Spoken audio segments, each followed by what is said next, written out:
It's 2025 and we now have a live-action Lilo and Stitch, so you know we had to talk about the original animated classic. Lilo and Stitch brought us to the beautiful Hawaiian Islands to check out the waves and soak up the sun.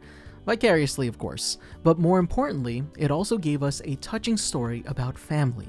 From behind-the-scenes facts to hidden Easter eggs you might have missed, today we're going to explore everything Lilo and Stitch. This is 107 Facts about Lilo and Stitch. Let's get started. Number 1.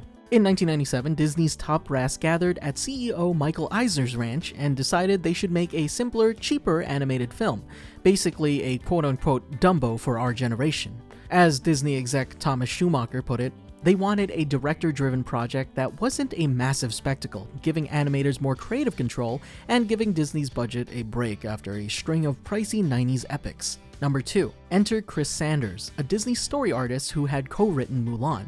Sanders had actually created the character of Stitch way back in 1985 for an unpublished children's book. That story never got off the ground, but Sanders kept a little blue creature in his back pocket. When Disney was seeking a small-scale movie idea, Sanders dusted off Stitch and pitched him as the star of a new film. Number 3. Sanders' initial pitch for Lilo and Stitch was quite different. It was set in a dense forest with Stitch interacting with woodland animals.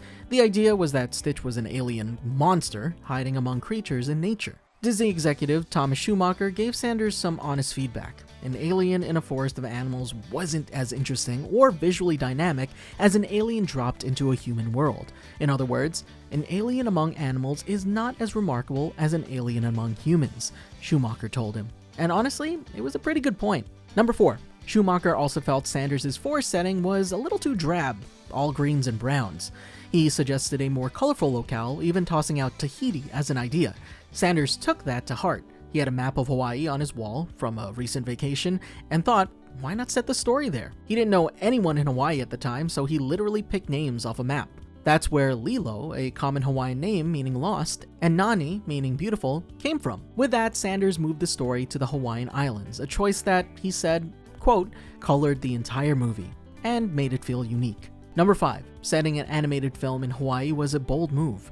No Disney feature had ever taken place in the islands before. In fact, Sanders noted that so many Disney films were set in fairy tale Europe or other distant lands that placing this story in modern Hawaii was kinda a big leap. But that leap paid off. The Hawaiian setting brought fresh scenery, lush jungles, beaches, surf towns, and a rich local culture that deeply influenced the story's themes. Number 6. To research the setting, Sanders and co-director Dean DuBois took a trip to Kauai, the Garden Isle. There, a local tour guide introduced them to the concept of ohana, the Hawaiian idea that family extends far beyond just blood relations. They saw how the guides seemed to know everyone on the island, treating friends and neighbors like family.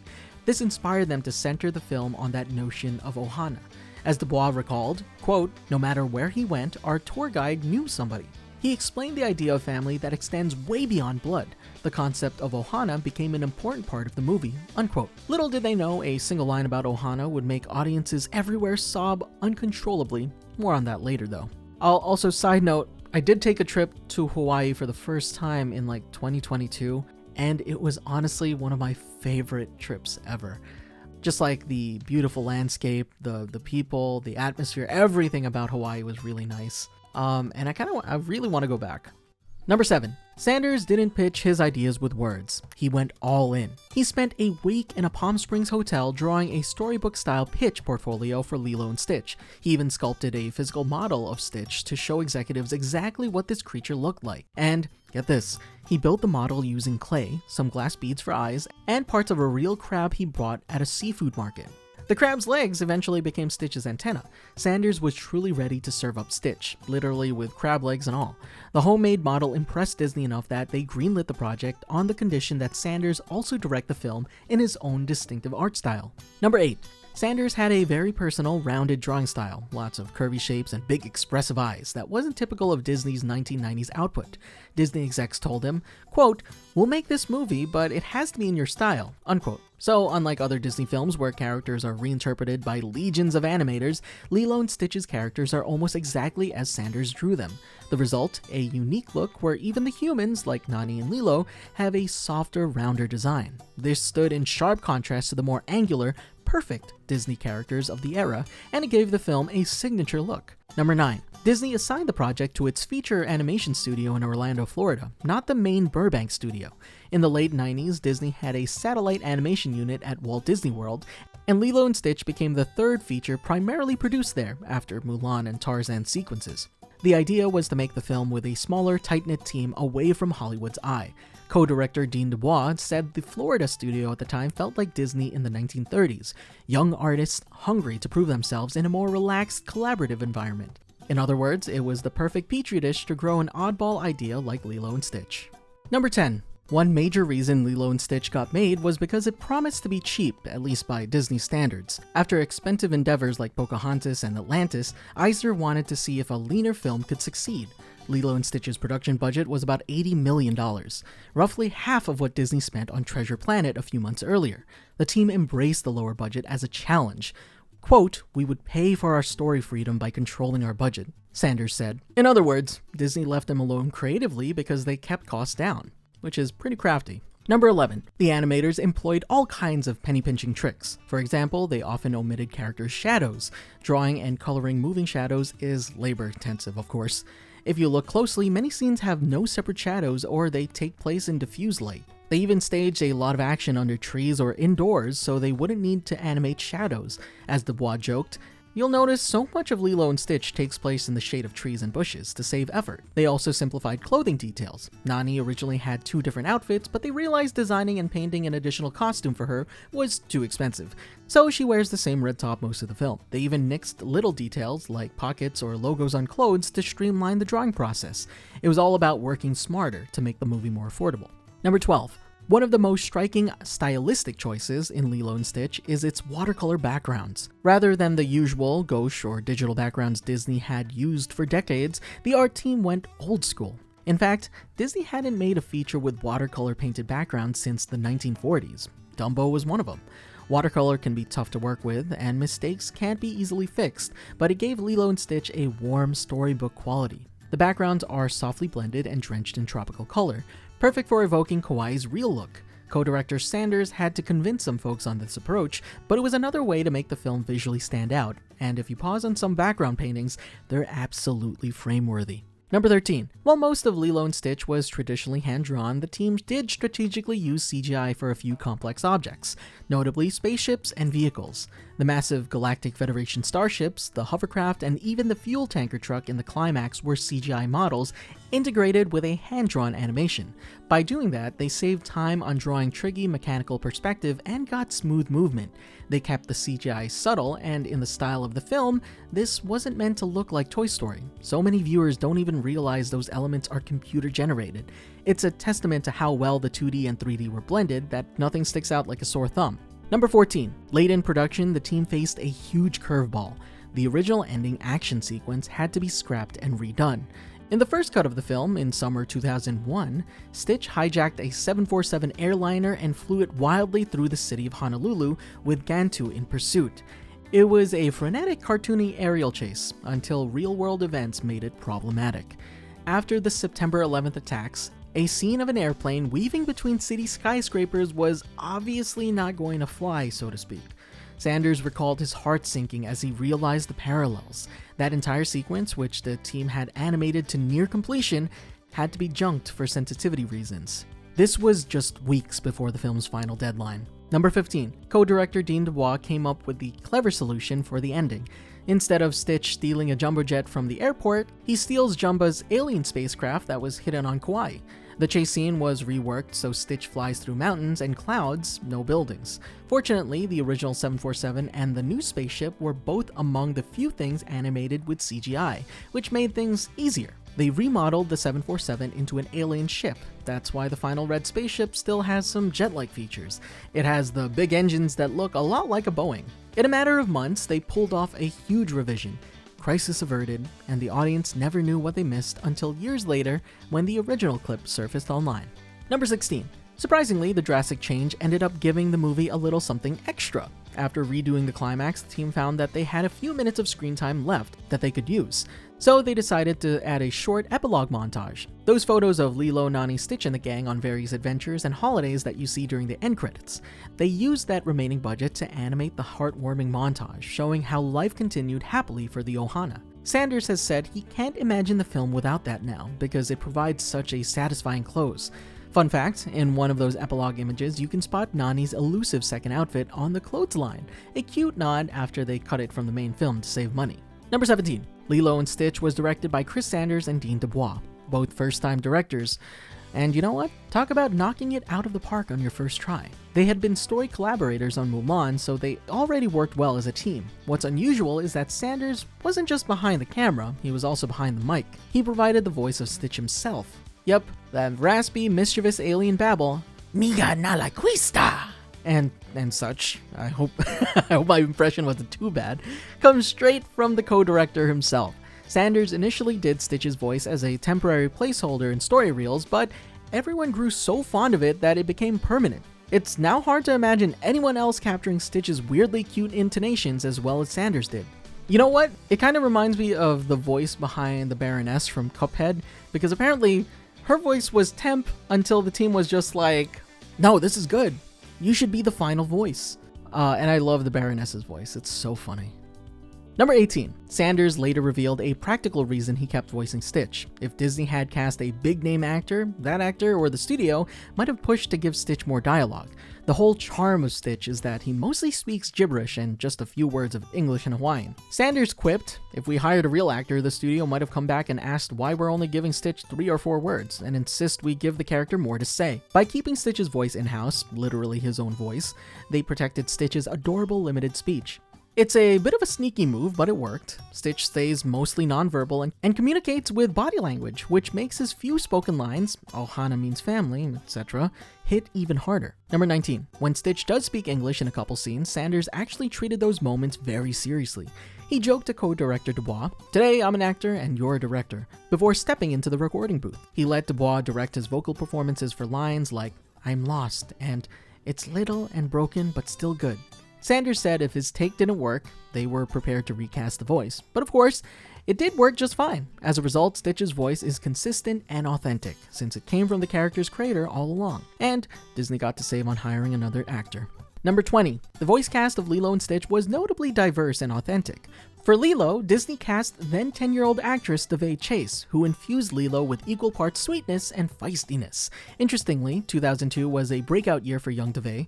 Not only did she voice Lilo, she also was the voice of Chihiro in the English dub of Spirited Away, and played the terrifying ghost girl Samara in The Ring. She even won the MTV Movie Award for Best Villain for The Ring.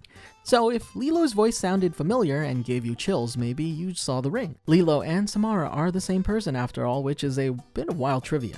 Number 21. For the role of Nani, Lilo's older sister, Disney made an inspired casting choice, Tia Carrere, who is a native Hawaiian. Carrere, known for Wayne's World and True Lies, brought an authentic local voice to Nani. Likewise, actor Jason Scott Lee, also born in Hawaii, was cast as Nani's surfer boyfriend David, who grew up in Hawaii, lent a lot of credibility to the characters. Carrere even said she was thrilled to represent Hawaii on screen in a genuine way. The filmmakers allowed and encouraged Tia and Jason to sprinkle in real Hawaiian dialect and attitude into their performances, which paid off. Hawaiian audiences later praised the film's authenticity. Number 22. Tia Carrere did more than just voice Nani. She became a cultural consultant of sorts on the production. She noted that the directors really did their homework and were open to suggestions to get Hawaiian culture right. For instance, when Nani has to say goodbye to Lilo on the hammock, when it looks like Cobra will take Lilo away, the directors asked Tia if there was a Hawaiian phrase or song that would fit. Carrere proposed the famous Hawaiian folk song Aloha Oi, written by, apologize in advance if I pronounce this incorrectly or unauthentic, Queen Lili Uakalani. On the spot, without warming up, Tia sang Aloha Oi in the recording booth, and that raw, emotional take is exactly what you hear in the film. It's a beautiful moment made authentic by a native speaker's input. And fun fact, Aloha Oi is often used in Hawaii at heartfelt farewells. So it was perfect for that scene. And yes, it makes us cry every time.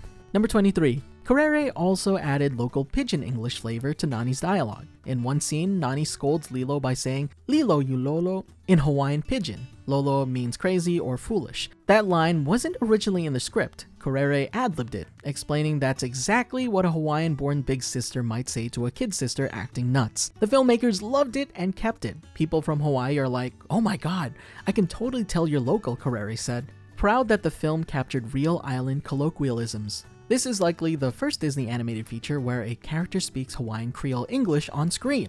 It might confuse some mainland viewers, but locals absolutely appreciated it. It's a little Easter egg of authenticity. Number 24. Another bit of realism, Nani isn't a Disney princess with a Barbie waist. She's depicted as a strong, full-figured Hawaiian young woman. Tia Carrere particularly loved that, noting they didn't make Nani look like a brown Cinderella. Nani has a solid build, those athletic surfer thighs, which many viewers found refreshing. Carrere recalled Hawaiian women coming up to her and thanking her, saying how happy they were to see a body type that looked like theirs in a Disney film. It's a subtle form of representation, but important. Nani looked like a real island girl who can surf, lug around laundry, and chase after a superpowered alien dog without snapping like a twig. Number 25. For the role of Cobra Bubbles, the menacingly cool social worker / former CIA guy, Disney cast Ving Rhames, famous for playing Marcellus Wallace in Pulp Fiction. The animators cheekily designed Cobra to resemble Rhames as Marcellus.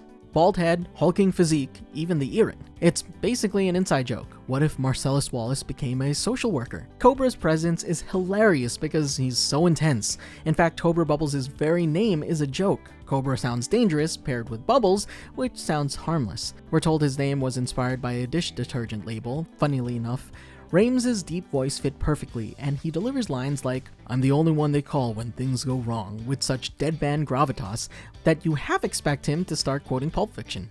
Number 26. The rest of the supporting voice cast was rounded out by some great character actors. David Ogden Stiers, known to Disney fans as Cogsworth in Beauty and the Beast and Governor Radcliffe in Pocahontas, voices Dr. Jumba Jukiba, Stitch's mad scientist father. Stiers gave Jumba a delightfully hammy pseudo-Russian accent and clearly had fun with the role. He's so cute and fluffy. Kevin McDonald from the comedy trope Kids in the Hall voices Pleakley, the one-eyed alien agent obsessed with Earth's mosquitoes. His goofy, nervous energy as Pleakley is a perfect foil to Jumba's boisterousness. And veteran actress Zoe Caldwell voices the Grand Councilwoman, the alien leader, with regal sternness. Fun fact, Caldwell was a 4-time Tony Award winner, and she brings some serious thespian credibility to what could have been a throwaway role, making the Councilwoman appropriately imposing. This eclectic voice cast really clicks, balancing sincerity and comedy. Number 27. Let's talk music. One of the coolest aspects of Lilo and Stitch is its soundtrack mashup of Hawaiian music and Elvis Presley. On the Hawaiian side, the filmmakers sought authentic sound. They hired Mark Keali'i-Ho'omalu, a respected Kamehameha School's choir director and chanter, to provide traditional-style Hawaiian vocals. The film's opening number, He Mele no Lilo, which plays over the beautifully animated hula school scene, is a real Hawaiian language chant performed by the Kamehameha School's children's chorus. In fact, about 300 kids auditioned for the Kamehameha School in Honolulu, and 40 were selected for the recording. These talented children sang in Hawaiian to give the film a genuine island welcome. It's an absolutely goosebump-raising way to start the movie. You feel like you're in Hawaii immediately with those voices and paku drums. Number 28. The children's chorus had to keep their involvement top secret. Disney told the kids only that they were singing for a movie about a girl and her dog. They had no idea about Stitch or aliens at first. The choir members later recalled speculating amongst themselves what the project really was, trying to guess Lilo's dog's name, etc. Imagine their surprise when they eventually learned that they'd been singing for a Disney film about a chaotic blue alien. In the end, their voices became an iconic part of Lilo and Stitch. Decades later, those former choir kids, now adults, have said they're proud that their culture and language were showcased to the world in this way. Number 29. The other original song, Hawaiian Roller Coaster Ride, is the catchy tune during the surfing sequence, also performed by the Kamehameha Kids and Mark Ho'omalu. Its lyrics celebrate surfing and the carefree island life. Disney used these Hawaiian songs not just for local flavor, but to bookend the film emotionally. The joyous chorus in the beginning and the same chorus coming back in the Ohana montage at the end. As Tia Carrere noted, the music and song are woven deeply into the fabric of the culture in Hawaii, so it was great that the film embraced that. It's also likely the first time mainstream audiences heard a full song in the Hawaiian language in a Disney movie. Number 30. And then of course there's Elvis. The use of Elvis Presley's music is practically a character in the film. Sanders and Dubois decided that little Lilo would be a huge Elvis fan, an old school rock and roll aficionado. Why? What 6-year-old in 2002 loves Elvis unironically? Well, Lilo does, and partly as a sweet backstory detail that she might have inherited her parents' record collection. Throughout the movie, Lilo totes around a portable record player and plays vintage Elvis vinyls. Sanders explained, "The idea that she likes Elvis music came from the fact that we just wanted to make her very unique. We also thought maybe she found her mother's records. She never listened to CDs, she always has a little record player." It's a charming character quirk that also serves the plot in creative ways. Number 31. In total, Lilo and Stitch features 5 Elvis songs: Heartbreak Hotel, Stuck on You, Suspicious Minds, Hound Dog, and Devil in Disguise. Plus, Elvis's hit Burning Love is covered by Winona for the end credits, because you can't have too much Elvis. The directors chose each song to cleverly reflect the story situations. For example, when Lilo first starts bonding with Stitch, we hear Stuck on You, a playful nod as Stitch literally becomes stuck with Lilo as her pet. When Lilo is mourning the idea of losing Stitch, she plays Heartbreak Hotel, singing along I Feel So Lonely I Could Die, which mirrors her mood. Devil in Disguise plays during the montage of Lilo trying to reform Stitch's behavior, which is very fitting for a little monster who seems sweet one minute and destructive the next. And Suspicious Minds pops up when Stitch uses a record player as a gun turret, because Lilo is suspicious of his origins. The song choices are tongue-in-cheek and pretty brilliant, honestly.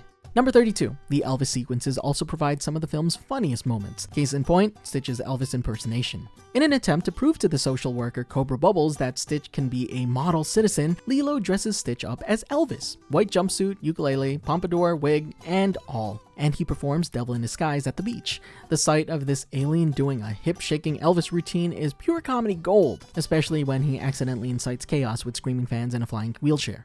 Sanders and Dubois love that Elvis had a real Hawaii connection. Think Elvis's movie Blue Hawaii and his 1973 Aloha from Hawaii concert, so having Stitch channel Elvis in Hawaii felt cosmically right. And let's be honest, Stitch rocking out in a ukulele is peak adorable. Number 33. The Elvis estate and Disney must have had a good relationship, because licensing 5 Elvis songs for a movie is no small feat, but it was worth it. The Elvis soundtrack introduced Presley's music to a whole new generation. Many millennial and Gen Z kids first learned about Elvis thanks to Lilo and Stitch. The soundtrack was so popular, Disney released an album called Lilo and Stitch, Island Favorites, which had Elvis tracks and Elvis-inspired songs. So in a weird way, Lilo and Stitch served as an Elvis revival vehicle in 2002. Not what you'd expect from a movie about an alien, but that's part of its quirky charm. Number 34. Another notable thing about Lilo and Stitch, it's not a musical.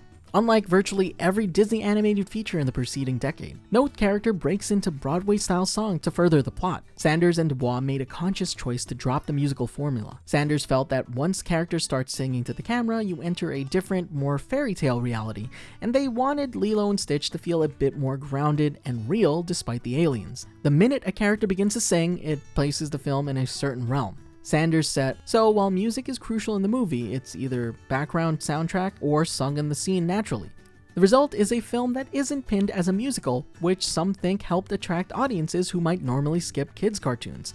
Interestingly, Disney's next big hit, Frozen, would later get praised for focusing on sisterhood rather than romance, but Lilo and Stitch did that without even needing characters to sing power ballads about it. Number 35. Let's fast forward to the film's release and reception. Lilo and Stitch opened in theaters on June 21st, 2002, right in the summer blockbuster season. It was up against some heavy hitters. In fact, it opened second at the box office, just a hair behind Tom Cruise's Minority Report. The movie went on to gross about $145 million domestically and $273 million worldwide. To put that in perspective, it made more money than Disney's other 2002 animated release, Treasure Planet, which sadly bombed, and even outgrossed Pixar's Monsters, Inc. in some international markets. For a film made on a modest budget with no major celebrity voices, this was a big win for Disney. It proved that an original story with heart could hold its own. Number 36. Critics almost universally praise Lilo and Stitch.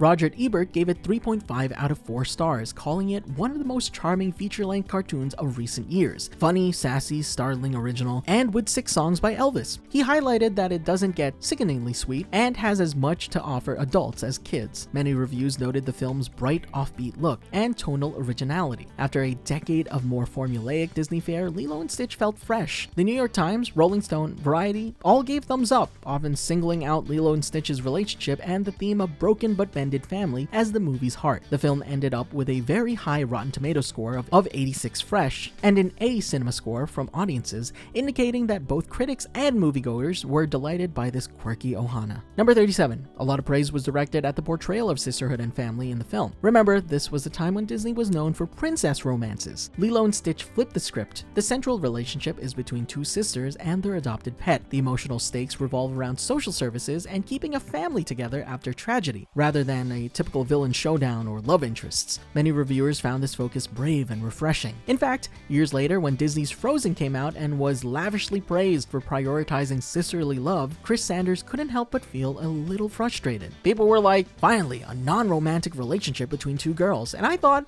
we did that! That has absolutely been done before, Sanders said in 2022. To be clear, he loved Frozen, but he rightfully pointed out that Lilo and Stitch was ahead of its time in showing that love isn't just romantic. Ohana comes first. Number 38. Indeed, the fights and affection between Lilo and Nani struck a chord because they felt real. Critics noted scenes like Lilo yelling, "I liked you better as a sister than a mom," and Nani and Lilo literally wrestling on the floor weren't your typical squeaky clean Disney moments. Those raw exchanges made the characters relatable. As Sanders observed, when the film came out, a lot of critics talked about moments that were based in reality, where people could see themselves and it didn't feel like they were cartoon characters. Having two female leads carry an animated film with such realism was virtually unheard of at the time. Now it's celebrated. Back then, it was a risk that paid off. Number 39. Lilo and Stitch earned Disney an Oscar nomination for Best Animated Feature at the 75th Academy Awards. It was up against tough competition though in 2002, notably Hayao Miyazaki's masterpiece, Spirited Away, which ultimately won the Oscar. Devay Chase had connections there too, since she was Chihiro's English voice. Still, the nomination solidified that Disney had a critical success on their hands. It was also nominated for multiple Annie Awards, the Animation Industry Awards, including Best Feature. Although it didn't win the big ones, the film did snag Annies for Outstanding Character Animation and Voice Acting for Devay Chase's excellent work as Lilo. In short, Stitch crashed the awards circuit just like he crashed everything else, with style. Number 40. The marketing campaign for Lilo and Stitch is worth its own 10 facts. Disney's marketing team, initially, gave the directors a saccharine trailer about Always Remember Your First Friend, which Sanders and Dubois absolutely hated. It felt too syrupy and didn't represent the film's attitude, so the directors themselves cooked up a wild idea. Stitch crashing classic Disney movie scenes. This led to a series of now legendary teaser trailers where Stitch invades other Disney films' iconic moments. For example, one teaser starts as the ballroom scene from Beauty and the Beast, only to have Stitch show up crawling on the ceiling, dropping into Belle's chandelier. Another has Stitch speeding by Aladdin and Jasmine in his red spaceship during the A Whole New World carpet ride, obnoxiously honking and then stealing Jasmine. In the Little Mermaid teaser, he surfs a wave that drenches Ariel mid-song. In the Lion King teaser, Stitch interrupts baby Simba's presentation. Rafiki holds up Stitch instead, to everyone's horror. These teasers were hilarious and totally took audiences by surprise in 2002. Number 41. These crossover teasers turned out to be the marketing gold that they needed. Disney fans loved seeing their favorite classics playfully poked at,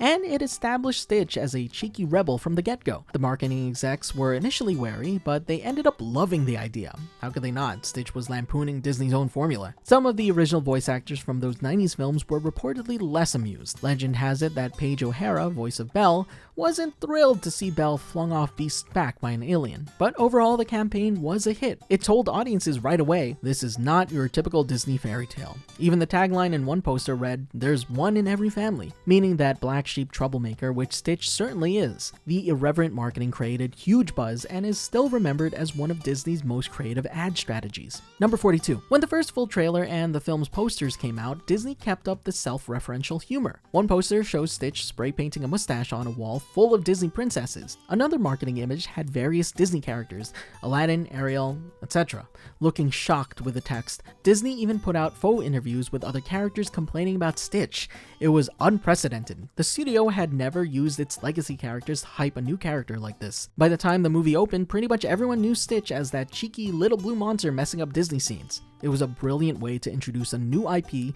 using the strengths of the classics. Number 43.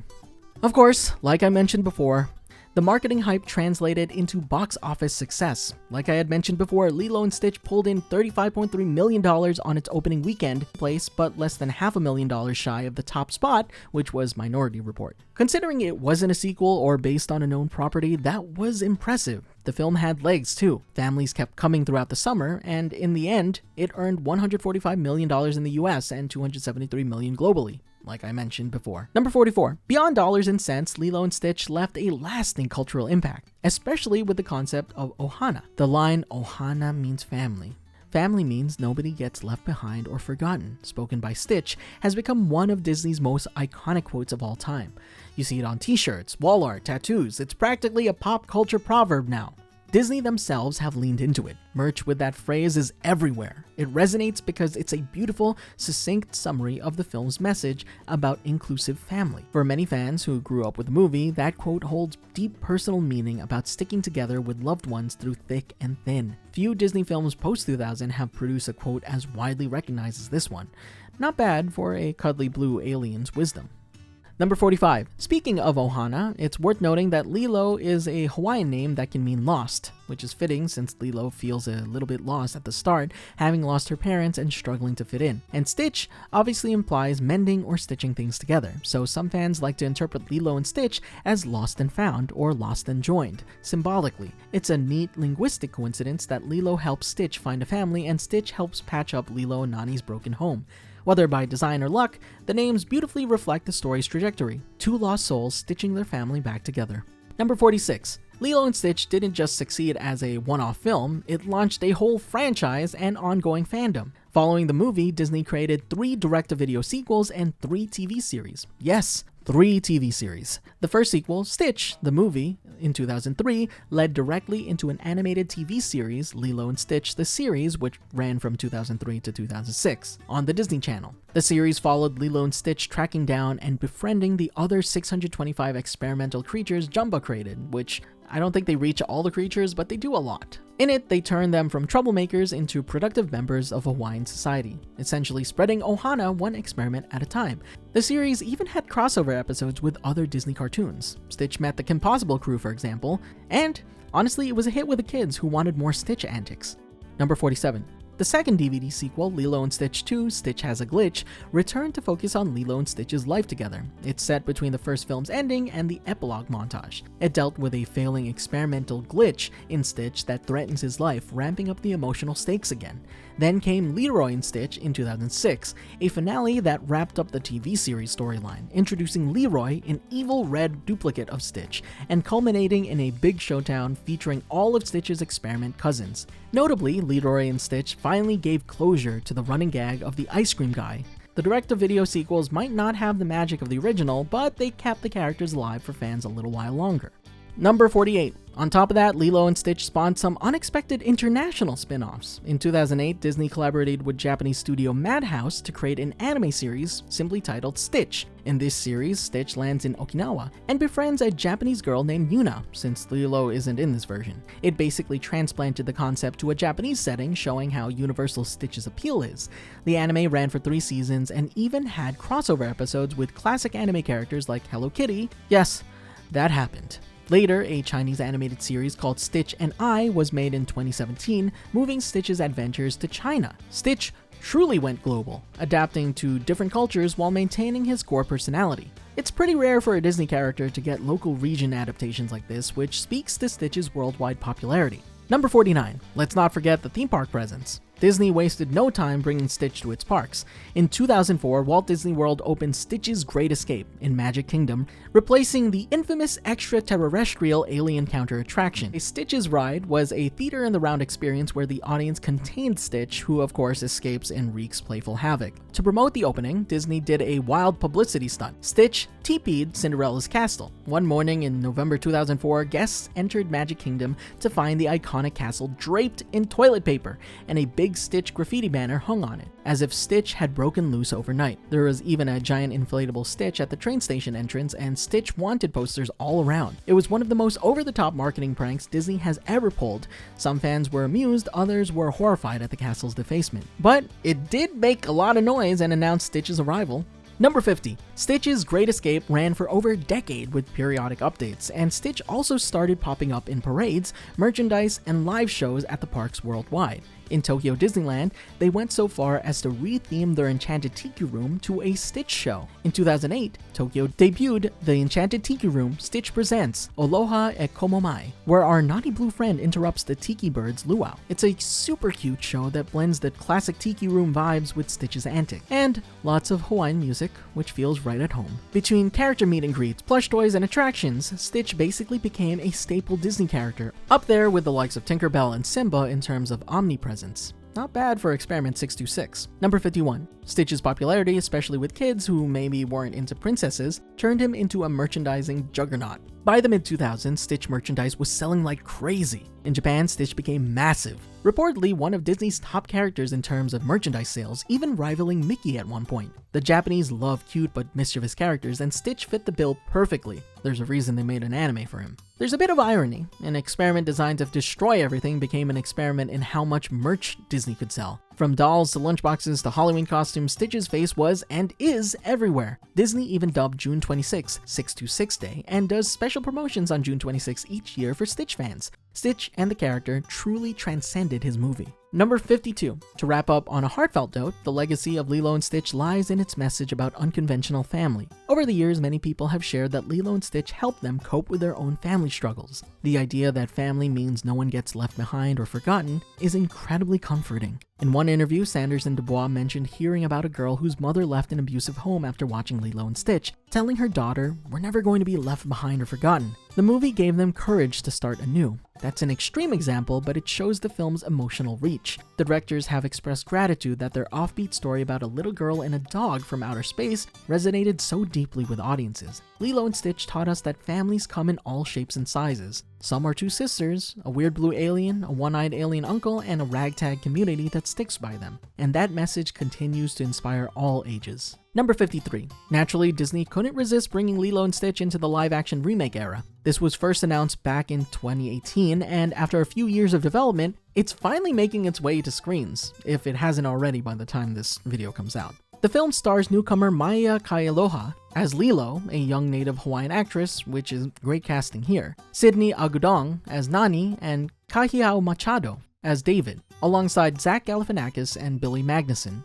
Most exciting for fans, Chris Sanders reprises his role as the voice of Stitch in the remake. The director attached to the film is Dean Fleischer Camp, who made the wonderful stop-motion film Marcel the Shell with Shoes On. Number 54. In anticipation of the live-action Lilo and Stitch, Disney dropped a teaser at the D23 Expo in 2024 showing a first look at CGI Stitch. The little guy still looks as fluffy and toothy as ever, and somewhere between realistic and cartoony. I feel like they probably learned their lesson from the Lion King remake, because even watching Mufasa, the lions don't look as real. They kind of look a little more cartoony, and I feel like Stitch is like the perfect blend of that. Number 55. Chris Sanders and Dean Dubois have both reacted to news of the live-action remake with cautious optimism. Sanders said he understands why Disney wants to remake it. The movie's popularity endured over 2 decades, but he's also, as he's mentioned several times before, a little bit frustrated because some of the credit for pioneering a sister-centric story went unnoticed until Frozen came along. Dubois noted that the original film was a lightning in a bottle moment, and while he's interested to see a new take, he knows part of Lilo and Stitch's magic was in its hand-drawn charm and sincere tone. They've expressed that as long as the remake retains the heart and humor and doesn't try to pretty it up too much, they're on board. One thing that they're certainly happy about is Sanders voicing Stitch again. That guarantees at least one authentic element carrying over. Number 56. Alright, let's talk about some fun little Easter eggs found in the film. Directors Dean Dubois and Chris Sanders gave themselves hidden cameos in the film's chaotic beach scene.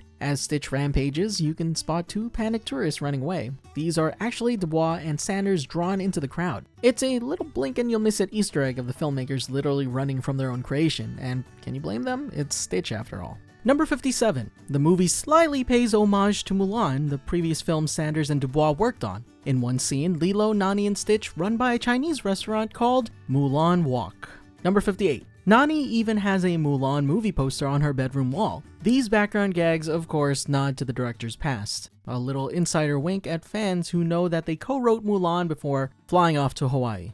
Number 59. You know what else Nani has? She has several surfing trophies and medals in her room. This little bit of visual storytelling hints that she was a surfing star in the past, but had to drop everything she had to take care of Lilo when their parents passed away. Number 60. Stitch wasn't always blue. Early in development, Chris Sanders originally gave Stitch green fur, along with smaller eyes and a slightly different nose and ears. The team later changed him to the now familiar bright blue to make the little alien cuter and more marketable. After all, blue really pops against Hawaii's greens and blues. These tweaks help transform Stitch from a creepy creature into an adorably chaotic yet endearing character we all love. Number 61. Like many Disney films, Lilo and Stitch is peppered with hidden Mickeys. Those subtle Mickey Mouse shapes animators sneak in. For example, look at Lilo's bedroom wall. There's a Polaroid photo with a Mickey on it. Number 62. When Jumba and Stitch are talking to the Grand Councilwoman in space, Jumba's platform has a little yellow Mickey Mouse sticker on it. Another hidden Mickey for fans to spot.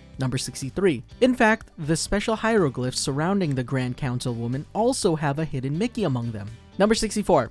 Also, if you notice, Stitch's spit in this scene is a little nasty and gross, but it's also in the shape of the Disney D, giving us another Disney-related Easter egg, but not a hidden Mickey. Number 65. Another hidden Mickey can be spotted when Lilo, Stitch, and Nani go shopping at the market. If you look closely at the grapefruit, we can actually see a ton of hidden Mickeys in the bunch. Number 66. Not only that, but the sign for the grapefruit stand itself is hiding a hidden Mickey of its own. Instead of an A, it's a Mickey. Number 67. If you pay close attention to the dashboard of Gantu's spaceship, on the left-hand side, you can see another hidden Mickey. I'm getting really tired of saying hidden Mickeys.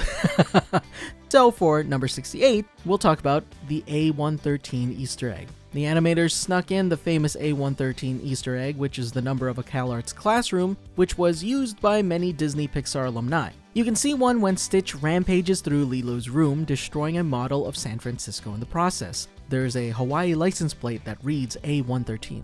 Number 69. The number appears again when Nani sees a fire truck driving down the street, hoping it doesn't turn towards her house. You can see that the Hawaii license plate on the truck itself has the iconic A113. Number 70. The plate appears once more in the scene where Stitch finally gets his revenge against trucks. When a gas tanker drives towards Stitch and his little frog buddy, the iconic number can be seen as bright as day, getting bigger as the truck inches closer. Number 71. The last A113 that can be spotted is on a blue Volkswagen Beetle. When we get a little closer at the Pelikai family's photos, you can see that the license plate is also A113.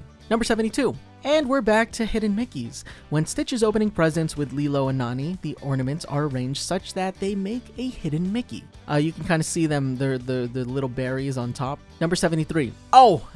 And before I move on, there's actually another hidden Mickey in this scene. If you look at the gift wrap, you can spot even more hidden Mickeys. Number 74. Check out the fine print on Stitch's adoption certificate, the paper Nani signs at the animal shelter. It's not legal jargon at all. It's actually a thank you letter from the filmmakers to everyone who helped create Lilo and Stitch. The document even names the adoption officer as Susan Hegarty, which is the real name of the actress who voiced the character. In other words, the production team turned a prop into a covert gratitude note to their own crew and partners. Number 75. Despite his menacing mystique, Cobra Bubbles isn't just a social worker, he has a wild backstory, which I think we've hinted at throughout this entire video. At the end of the film, the Grand Councilwoman recognizes him and he deadpans, CIA, Roswell, 1973. That implies Cobra was a former CIA agent involved in the Roswell UFO incident. In fact, he boasts that he once saved Earth by convincing an alien race that mosquitoes were endangered. So, Mr. Bubbles had been dealing with aliens long before Lilo and Stitch's Ohana came along. Number 76. Not every idea made it into the film, some got a bit too dark. The team actually storyboarded a deleted scene where Stitch's mischief leads to the death of Pudge the fish. Yeah, that fish. In this cutscene, Stitch accidentally attracts seagulls that gobble up poor Pudge, and Lilo tearfully buries her fish friend near her parents' graves. Disney wisely axed this grim moment for the final cut, honestly because it probably would have broken too many hearts. It shows how the filmmakers toyed with very edgy material before dialing it back to keep the tone light. Number 77. Ever wonder why Lilo is so insistent on feeding Pudge a sandwich? A subtle detail hints at a tragic reason. Lilo's parents died in a car accident on a rainy night, and local kids speculate that's why she believes Pudge controls the weather. In Lilo's mind, keeping Pudge happy with peanut butter sandwiches might prevent another deadly storm. It's a quietly poignant layer to her character. Behind that quirky ritual is a little girl's attempt to control fate after a personal loss. Number 78. If you pay close attention to Scrump in the first film, after Lilo picks Scrump up from the ground, the doll can actually be seen smiling behind Lilo's back as she walks down the hill.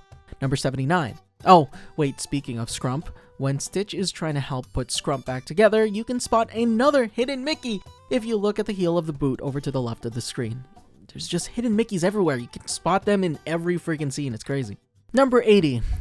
There's a bonus adventure many fans probably have missed. An official short film titled The Origin of Stitch. Included on the Lilo and Stitch 2 Stitch Has a Glitch DVD, the 5-minute short bridges the original film and the TV series. In it, Stitch discovers Jumba's secret computer and learns about the genetic ingredients that created him, and hints at his 625 cousins. Frightened that he's a monster by design, Stitch is comforted when Jumba explains how meeting Lilo changed him. It's a cute mini-story that sets up the idea of all those experiments waiting to be found. Number 81. There's a cute Dumbo cameo hidden in the film. During the scene where Nani and Lilo see a falling star, which is actually Stitch's spaceship streaking across the sky, you can spot a plush Dumbo toy resting on Lilo's easel. This not only nods to Disney's elephant classic, but it's poetic. Dumbo was the 1941 Little Misfit movie that inspired Lilo and Stitch's smaller scale approach. It's like Dumbo was quietly blessing his successor when Stitch crash landed in Hawaii. Number 82. In the background of one scene, you can see a poster of Duke Kahanamoku, the famous Hawaiian Olympic swimmer who popularized surfing. It's visible near Jumba in the alien spaceship and is a lovely cultural Easter egg.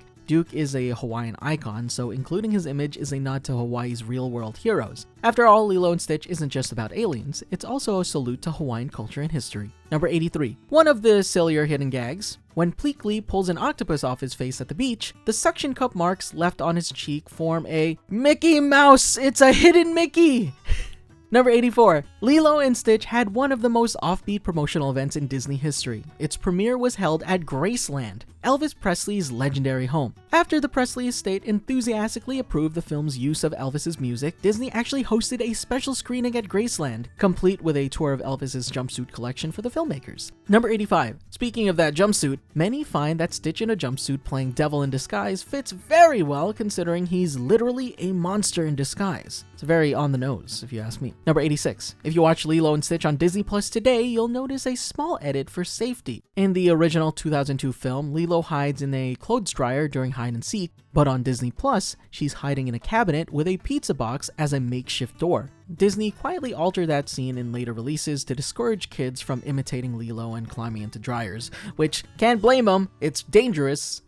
I feel like there's been accidents related to washing machines and dryers before. Number 87. There's a little tribute to the film's Florida origins tucked in a background detail. In Lilo's room and on the streets, you can see a postcard that reads "Greetings from Orlando" and features Cinderella's castle as the image on the postcard. Number 88. Check the closing credits photos. One of them shows the Ohana, Lilo, Nani, Stitch, posing at the gates of Graceland. It seems like Lilo did take Stitch to visit Elvis's home after all. This epilogue image humorously completes Stitch's Elvis fandom journey.